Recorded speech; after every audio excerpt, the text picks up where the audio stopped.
Good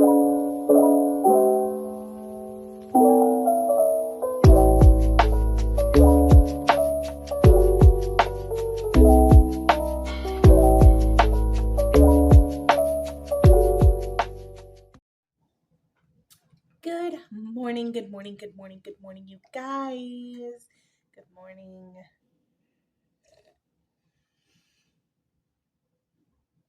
Good freaking morning. It's cold. It is 30 something degrees here in Georgia, which is obscene for me. Yes, I'm from Michigan. Still don't like the cold that well.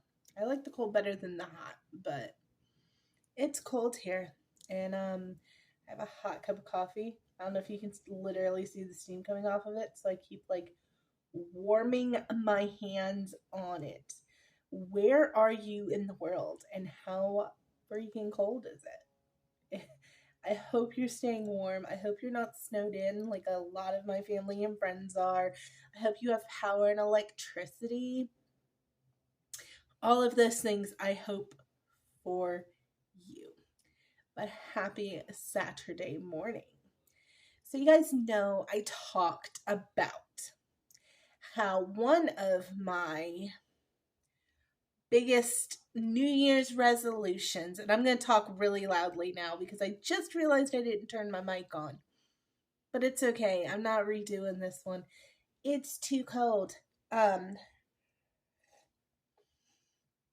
One of my New Year's resolutions was to DNF more books for a specific reason, and that a lot of times I will muddle through and force myself to read books that I probably should have not finished just because they really weren't interesting me. Well, I DNF'd my first book of 2024 this week, you guys. I did it. And it hurt me to do it because I love this author and I actually think the book is probably amazing. But I made it 40% and my heart couldn't take it anymore. So I did not DNF the book because it was bad. I would never say this book was bad. I DNF'd this book because it was just hurting my heart. And what I'm talking about is The Four Winds by Kristin Hannah. Now, Kristin Hannah books, we all know, if you read Kristin Hannah, she is going to rip your heart out, throw it in the ground, drop kick it, and watch it fly.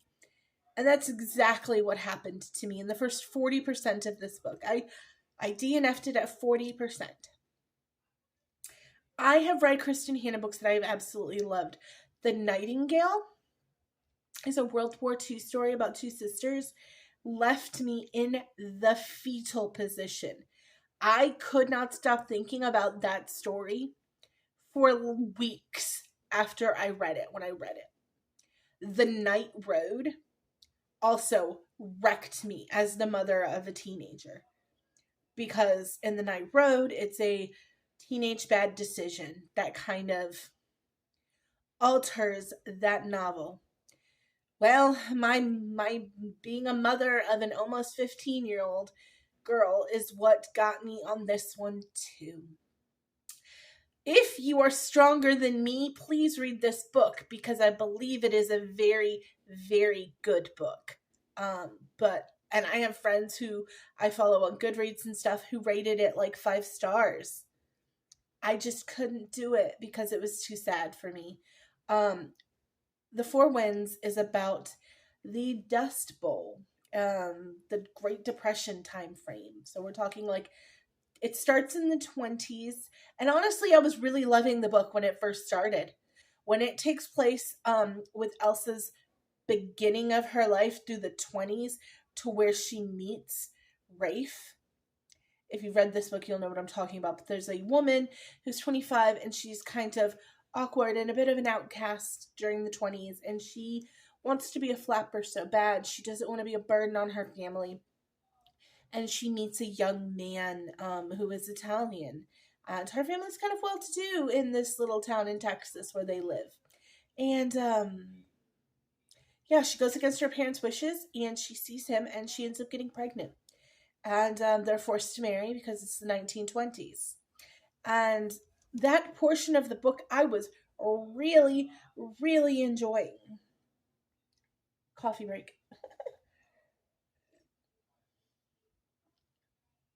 So yeah, I was like, I'm really gonna like this. It's very historically, interesting because it was, during a time that I haven't read a lot about, which is, I tend to read with my historical fiction a lot about maybe the um Stuart Revolution. I've read a lot of World War II stuff. I've even read some World War One stuff, but I have not read a lot based during the Great Depression.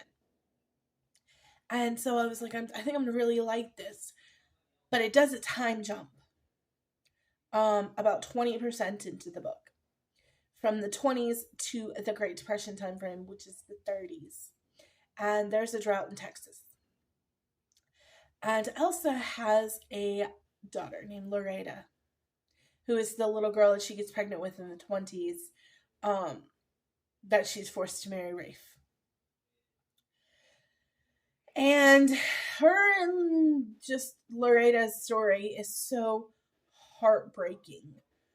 The way she's watching her children starve. I'm also one who can't. I am an animal lover. I almost walked out. If you've ever seen me do the podcast over on Evolved Review or Entertainment Evolved, you know that I am an animal lover and I cannot watch movies where animals are harmed. I almost walked out of Guardians of the Galaxy 3. Like, I told my husband, I don't want to be here anymore. I don't want to sit here. And so I almost walked out of Guardians of the Galaxy 3 for that point because of just even though they didn't like specifically show it really descriptively, it was so insinuated, and what they did show with the animal abuse, I could not do it. It violently made me ill. I didn't eat meat for quite some time after watching that movie. And so it was just really hard on me. And this book kind of fell into that same category. Not only was the fighting between the mother and the daughter, who was not understanding what was going on and just thought her mother was awful and evil. So because this book takes place in the Great Depression time frame, in those 1930s, it is very difficult to read. It is going into great detail about the things that Elsa and her family are going through, as far as the children are hungry, they're sick, the animals are pretty much being starved to death, which was really, really hard for me as an animal lover to read. And so it just got to a point where I could not read the book anymore. It was weighing too heavy on my heart. So my first DNF of 2024, and it was not even because the book was bad. The book was good. I just couldn't read it anymore. I cheated. I'm not going to lie to you. I cheated and I did a Google. And I was like, okay, Lauren, if this book ends well, I'm going to finish it because then it'll be a happy ending. But I had a feeling. I had a real distinct feeling. I've read other works of Kristin Hannah's, remember? She's not scared to just drop kick your heart from here to the 2 blocks over. And that's exactly how this book was going to end. Was horribly, gut-wrenchingly. Some people are like, oh, it's a happy ending because the daughter. No. For Elsa, who is this character who I, as the mother, am connecting with, it's horrible.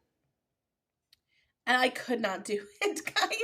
So yes, first DNF of the year, 2024. Marking those resolutions off left and right because I just could not do it. But I love you guys so much. Thanks for all of your wonderful likes and comments and subscribing. It means the absolute world to me. I enjoy getting on here and just reviewing books for you guys. And the fact that you guys keep watching motivates me to keep doing it. Nobody wants to get on here and do this when nobody is watching, you know what I mean? So the 260, 300 of you guys who always watch and give me that like or click button, I really, really appreciate it. And I will see you guys next week. Thanks so much for tuning in.